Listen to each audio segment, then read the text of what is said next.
Hey legends, welcome back to the channel. In this episode, I'm actually going to share the audio from the last episode of my podcast because I believe it's something that anybody that's interested in getting involved in video production, whether it be as, a potential full-time career or just a hobby, this is going to be something that you're going to be really interested in and hearing, especially this true story that's shared within this podcast.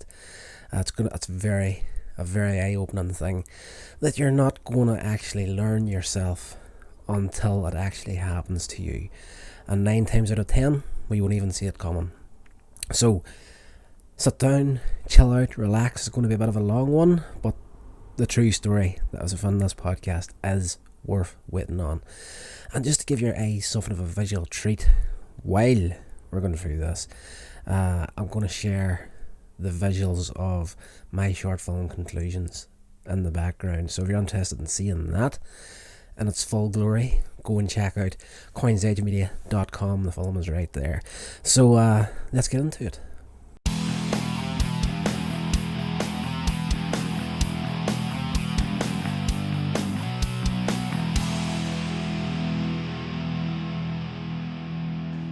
Imagine, if you will, you wake up one morning to find out that you're unemployed, or you've just finished your university life, you're heading out into the real world, you need to get yourself a full-time job. So you log on to a job site, or, something as simple as lifting the newspaper, go to the jobs section, you start going through the ads, and first job you see, 40 to 50 hours per week, you've got all the qualifications you need to get the job. You're thinking this is great, but then you see in the ad that it says $1 per hour. So you're thinking, that is an absolute joke, I'm not doing that. And you go on to the next job, and it's something similar. It's like 39, 40 hours a week plus $1 an hour, maybe a little bit higher, $1.25 an hour. And you're thinking, this is ridiculous. 50 hours a week at $1 an hour, like at $50. That is stupid. If you've got a drive for this job, the majority of that money is going to go on fuel for your car. What have you got left then? There's no point doing the job because you can't afford to pay any of the rest of your bills. You can't afford food. It's just ridiculous. And you're thinking, this is insane what he's saying here right now. That is so stupid. That would never ever happen in the real world. And you know what? I agree. That is highly improbable that would ever happen. But for video creators such as myself and you guys here, this is happening a lot. And it's happening because of something that we do by necessity at the beginning of our careers.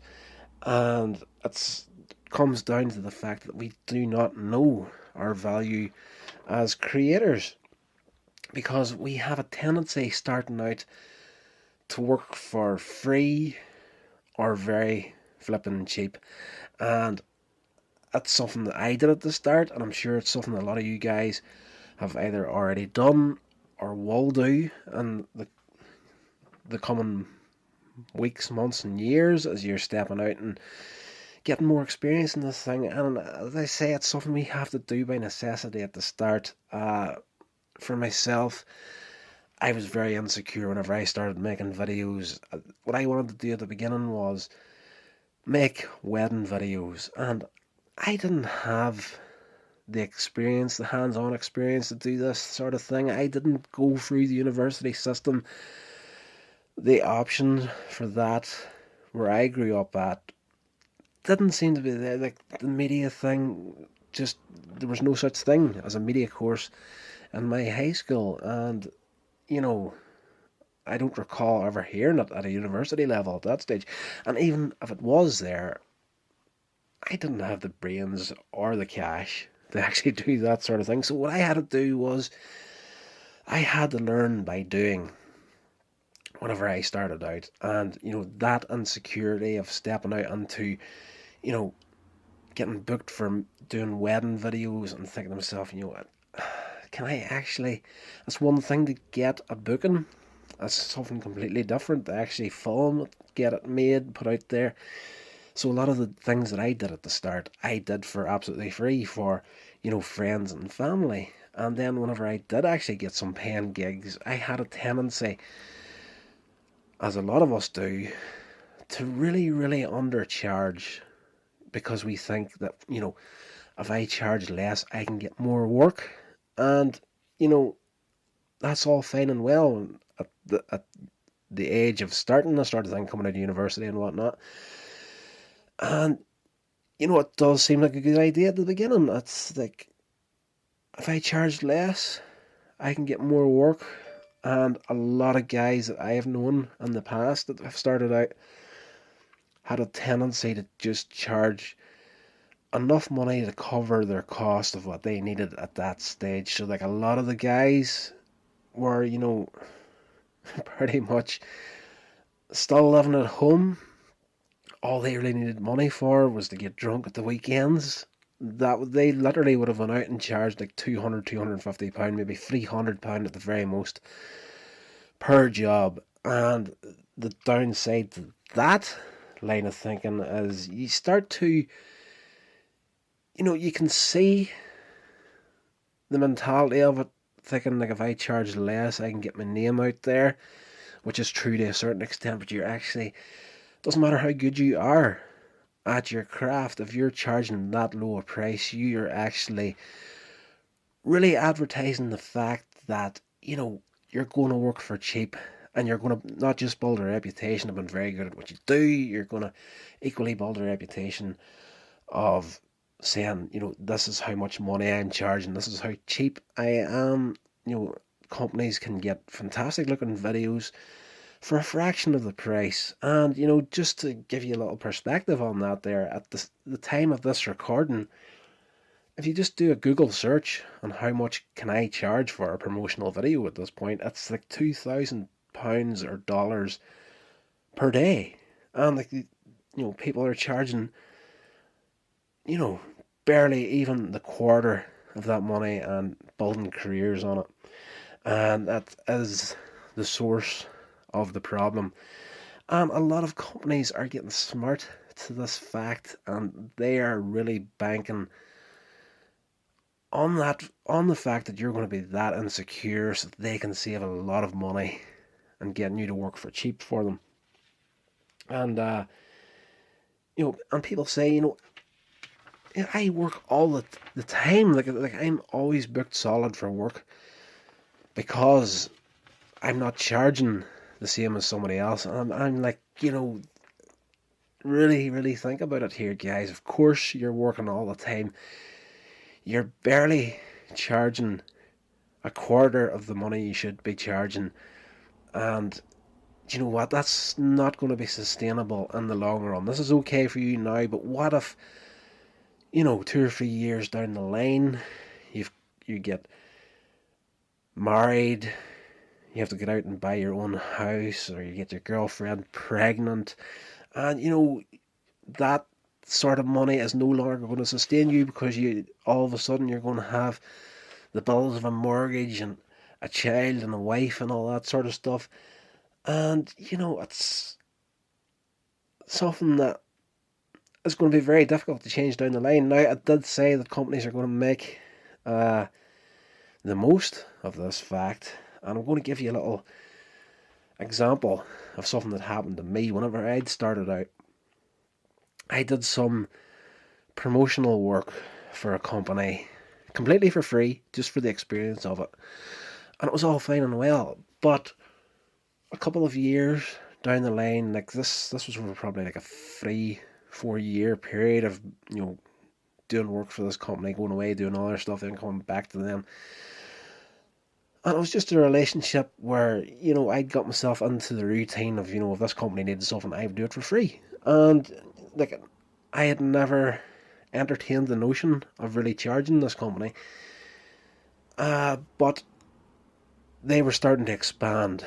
And one of their people came to me and made me the offer of he asked me, you want to do this stuff full time, don't you? And I said, well, at some point I would love to get out and make a full time living out of video creation, but at this point, it's not feasible. At this point, it's not sustainable for me. At this point, to actually give up my full time job to concentrate on video creation. So he made me an offer, and the offer was this: we're expanding out. We're getting new premises. There's going to be a lot of extra space in there. If you want to quit your full time job and come and take on the responsibility of doing promotion and media for us, in exchange for that, we're going to give you a room to work out of in this new space, completely 100% rent free. You can look for your own work outside of the stuff you need to do for us. And for a hot second, I was like, that's a brilliant offer, and I was on the verge of actually saying yes, but I was like, I was just doing the math in the back of my head, but he was kind of pressuring me to give him an answer, and I was like, here, let me think about it for a while, and I'll come back to you. And I had talked to another person within the company. At that stage, I had put out a short film on YouTube called Lurker. It was like something I thought was completely original at the time until I actually finished editing and playing it back. It was the idea of the film was, can I scare people by just sound and visuals, but not actually showing anything. It's more or less trying to freak people out without actually showing them a monster or something on the screen. So it was all the way the camera was working and the way the sounds was working, and I thought this was 100% original till I played it back about a month after I'd finished it, and I was like, this is the flipping Evil Dead. But I digress. I talked to another person within the same company, and the standard of the stuff they do, I would be, if I took this offer, they would be very critical in the stuff that I put out under my own name. I'd be kind of partnered to them, and Lurker was one of these things where, if you're working for us, you really can't be doing that sort of thing. So like, it wasn't just the fact that I was going to, if I took the offer, I'd be working 100% for free. I would be highly censored in the stuff that I could do on my own. So between that and actually really sitting down and crunching out the numbers in my head, basically the deal was there was no money coming my way from them. I was going to be doing work for them for free. In a year, I would save the company somewhere in the region of 25 to £26,000 per year on media and promotion. And so the free studio space they were offering me didn't even come into it. It's just like me being in there would make absolutely no difference because of the amount of money they were saving having me there. But on the flip side of that, I'd be giving up my job to go take that on, which meant I'm losing a full-time wage. My expenditures in a week would go up probably 20% to actually do this. And the fact that looking for paying work for myself on top of the work I've been doing for this company, a lot of that work would be clashing with the work that this company was expecting me to do for them. So basically, like, ballpark figure, I reckon if I had have taken that job, losing my the money for my full-time job, my expenditures gone up by 20 odd percent. The money I would stand to earn from my own paying gigs would probably be somewhere in the region of £10,000 to £11,000 per year. It doesn't take a genius to work out that was never going to be a sustainable gig for me. And I passed on the offer, and I was like, you know what? I wasn't ignorant or cheeky with the company. I was just like, thanks for the offer, but it's just not for me. But basically, at the end of the day, it would just been a really, really stupid thing for me to do, was to take that job on, because it was just a financial disaster if I did. But that just goes to show you that a lot of companies out there are depending on people like you coming up out of the university system having those insecurities and, playing on them to their own advantage. And, this company would have no problem. And me coming in doing probably a couple of months' work for them and discovering that, this isn't going to pay me that well. And I would have to say, you know, thanks, but no thanks. And I would have to leave that job, end up being out of work altogether at this point. And, as I say, a £26,000 saving a year for this one company alone. So the company was incredibly smart, but we need to be smarter because a lot of people are going to play in those insecurities. One of the last jobs that I was offered was a promotional gig for a local company, and the person that asked me about it wasn't the owner of the company. It was a friend of mine, a guy that's been incredibly supportive of my video work and my online work for years now, like probably the last 12 years or so. This guy's been very supportive of me. He came to me with the offer for this company, and because it was him, I thought to myself, okay, it's only a small job, it's a promotional gig, as I said earlier. Promotional videos, at this point, it's £2,000 a day. I says to the guy, because it's you, I'll do it for 250. And like, as I say, it was only going to be a couple of hours work. And the evenings for that job was going to be a very swift one, but at the end of the day, I could have charged £2,000 for that gig. And the guy went off, said to the owner of this place, yeah, he's offered £250 to do this work. And I had actually offered 3 different videos that would do him throughout 1 year. That he could change backwards and forwards between summer, winter, all that sort of stuff. So that was actually a really good deal he was going to get. But I got the word back. The guy wasn't happy at all. He said he didn't want to spend that sort of money. So I was just like, this is unbelievable. If it's got to this, but it's always been bad since the time I don't do a lot of client work these days because of that fact. And the fact that it's that money was insulting to me. Offering that, as I say, I wouldn't have offered to do the job for £250 if it wasn't for this other guy. But the fact that companies are getting so comfortable now and saying, wow, that's a ridiculous amount of money to be charging, it's getting obvious now that this problem is getting completely out of hand. So these companies are depending on the inexperience of new people coming up and really, really taking advantage of us. And, as I said earlier, it's something that's going to be incredibly difficult to turn around once your situation starts to change. Once you've got a family and kids coming along, bigger bills, you can't sustain a business on that there. And a lot of the people I've seen coming up at the beginning that were charging really, really cheap have disappeared off the face of the map. They're no longer creating. The ones that are creating under a different company name now. They had a restart at the very beginning again and try and get themselves back on board and charge a higher price for the same amount of work. When I say a higher price, I mean a reasonable price, a competitive price, a price that will sustain them in the long run. And a lot of people have said that, do you know what, it's not that big a problem. If something happens and I need to charge more, I can just up my prices. And the problem with that is, guys, a lot of companies, say if you're charging,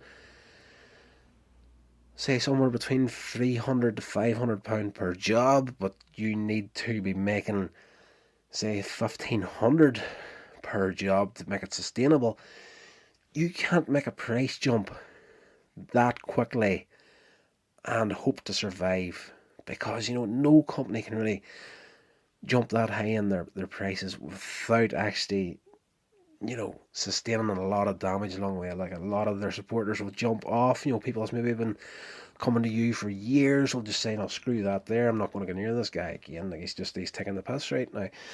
And even if you could make that price jump,